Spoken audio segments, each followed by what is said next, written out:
GES projesi var. Bizim baroda bu dosyada müdahildi. Bugün de o projeyi yürüten firma yetkilileri burada çalışmak istemiş. Köylüler de kendi meraları zarar görmesin diye meralarına sahip çıkmışlar. O esnada güvenlik çağrılmış. Benim ilk gördüğüm, izlenim ve dinlediklerimi söylüyorum ve köylülerin iddialarını söylüyorum. Köylüye çok sert bir şekilde müdahale edilmiş. Yüzünde morarma olan bir köylü gördüm. Plastik merminin isabet ettiğini söyledi. Ciddi bir morarma vardı. Bir kadın, bir anne yine koluna job değmişti. Morarma vardı. Çok ciddi bir şekilde gözaltıların olduğu söyleniyor.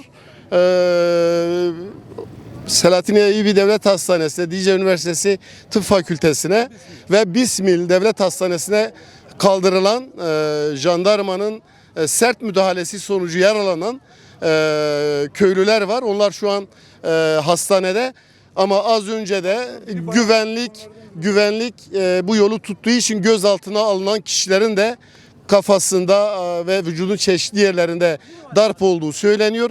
Ancak bizim görmemize izin vermedi. Karakol komutanıyla da konuştum. Göremezsiniz, gelin dedi, gözaltında görürsünüz diye. Muhtemelen oradaki tahminimi söylüyorum. Oradaki yaralanan, kolu kırılan ya da kafası yarılan kişilerin bizim tarafımızdan görülmesini istemediler.